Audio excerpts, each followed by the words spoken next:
Assalamualaikum warahmatullahi wabarakatuh. Jadi di sini saya akan membahas tentang peradaban Islam di Indonesia. Nah, peradaban Islam di Indonesia merupakan hasil dari proses sejarah yang panjang dan tidak bisa dilepaskan dari kondisi masyarakat Indonesia yang sangat beragam. Indonesia memiliki banyak suku, bangsa, adat, dan juga budaya, sehingga Islam yang datang ke Indonesia itu harus mampu menyesuaikan diri dengan kondisi tersebut. Nah, Islam hadir itu bukan sebagai agama yang menghapus budaya lokal, melainkan sebagai agama yang memperkaya budaya yang sudah ada. Nah, karena itulah Islam dapat berkembang dengan damai dan diterima oleh masyarakat luas. Jadi peradaban Islam di Indonesia ini tidak hanya berkaitan dengan ibadah keagamaan, tetapi juga mencakup kehidupan sosial, pendidikan, ekonomi, seni, dan perjuangan bangsa. Nah, di sini ada masuknya Islam ke Indonesia. Nah, Islam masuk ke Indonesia itu secara damai dan bertahap. Jadi proses masuknya Islam itu sudah berlangsung sejak abad ke-7 Masehi dan tidak secara tiba-tiba. Islam tidak disebarkan melalui peperangan atau paksaan, melainkan melalui pendekatan yang lembut dan menyesuaikan dengan kondisi masyarakat. Nah, jalur utama masuknya Islam ke Indonesia itu melalui perdagangan, dakwah, perkawinan, dan pendidikan.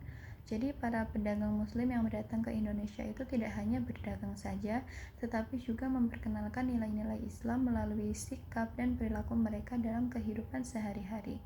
Kejujuran, sopan santun, dan sikap amanah membuat masyarakat lokal itu tertarik untuk mengenal Islam lebih jauh.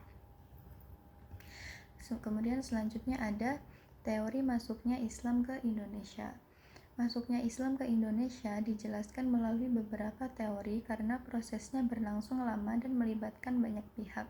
Nah, perbedaan teori ini muncul karena bukti sejarah yang ditemukan berasal dari berbagai wilayah dan waktu yang berbeda-beda. Adanya beberapa teori justru menunjukkan bahwa Islam itu masuk ke Indonesia tidak hanya melalui satu jalur saja. Nah, Islam kemungkinan besar masuk melalui banyak jalur secara bersamaan, baik dari Arab, India, Persia, maupun Cina. Nah, hal ini memperlihatkan bahwa proses Islamisasi di Indonesia bersifat luas, terbuka, dan berlangsung secara alami. Jadi ada 4 teori. Yang pertama ada teori Gujarat. Nah, teori Gujarat ini menyatakan bahwa Islam masuk ke Indonesia melalui pedagang muslim dari Gujarat, India. Nah, teori ini didukung oleh bukti arkeologis berupa batu nisan raja-raja Islam awal di Indonesia yang memiliki kemiripan dengan batu nisan yang ditemukan di Gujarat. Selain itu juga, hubungan perdagangan antara wilayah Indonesia dan Gujarat pada masa itu terjalin sangat erat. Melalui aktivitas perdagangan inilah terjadi interaksi sosial dan budaya yang kemungkinan ajaran Islam dikenal dan diterima oleh masyarakat Indonesia. Kemudian yang kedua ada teori Arab.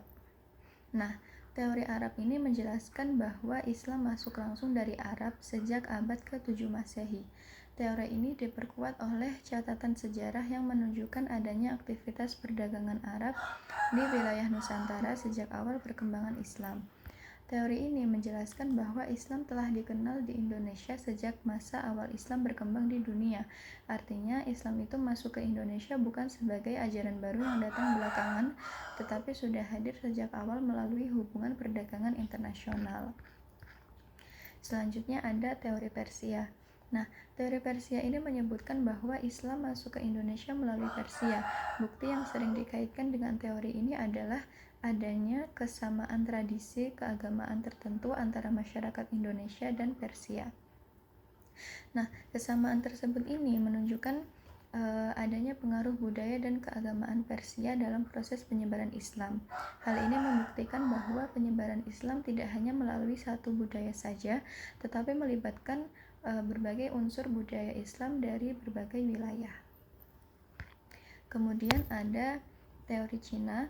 Nah, teori ini menjelaskan bahwa Muslim dari Cina itu berperan dalam penyebaran Islam di Indonesia. Penyebaran ini terjadi melalui jalur perdagangan dan pelayaran yang sudah berkembang sejak lama. Hubungan dagang antara Cina dan Nusantara membuka peluang terjadinya interaksi sosial, budaya, dan juga agama. Jadi melalui interaksi inilah agama Islam dikenal oleh masyarakat dan kemudian berkembang secara damai. Yang selanjutnya ada perkembangan kerajaan Islam. Jadi setelah Islam itu mulai diterima oleh masyarakat nih, mereka mulai berkembanglah kerajaan-kerajaan Islam di Indonesia. Jadi kerajaan-kerajaan ini menjadi pusat kekuasaan sekaligus pusat penyebaran Islam. Nah, beberapa kerajaan Islam yang terkenal yaitu ada Samudra Pasai, Demak, Aceh, kemudian ada Mataram Islam dan juga Banten. Nah, kerajaan Samudra Pasai dikenal sebagai kerajaan Islam pertama di Indonesia dan berperan sebagai pusat perdagangan. Kerajaan Demak berperan besar dalam penyebaran Islam di Pulau Jawa, sedangkan Aceh berkembang sebagai pusat pendidikan dan keilmuan sosial atau Islam. Nah, kerajaan-kerajaan ini membantu memperkuat posisi Islam di Indonesia. Selanjutnya ada peran ulama dan wali songo. Ulama dan wali songo memiliki peran yang sangat besar dalam penyebaran Islam di Indonesia. Keberhasilan Islam berkembang secara damai tidak terlepas dari peran mereka. Nah, wali songo ini menggunakan pendekatan budaya dalam berdakwah sehingga ajaran Islam itu mudah diterima oleh masyarakat. Mereka itu menggunakan seni, wayang, gamelan, dan juga tradisi lokal sebagai media dakwah. Nah, budaya yang sudah ada itu tidak dihapus, melainkan disesuaikan dan diisi dengan nilai-nilai Islam. Pendekatan ini yang membuat Islam itu terasa dekat dengan kehidupan masyarakat dan kemudian bisa diterima dengan cepat. Kemudian ada sistem sosial dan budaya Islam. Jadi Islam itu memberi pengaruh besar terhadap sistem sosial dan budaya masyarakat Indonesia. Nilai-nilai Islam seperti gotong royong, musyawarah, keadilan, dan sopan santun itu menjadi bagian dari kehidupan sehari-hari. Islam itu tidak hanya mengatur hubungan manusia dengan Tuhan, tetapi juga mengatur hubungan antara sesama manusia.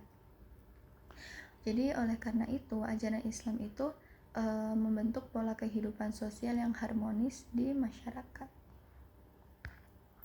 Kemudian ada pendidikan dan ilmu pengetahuan.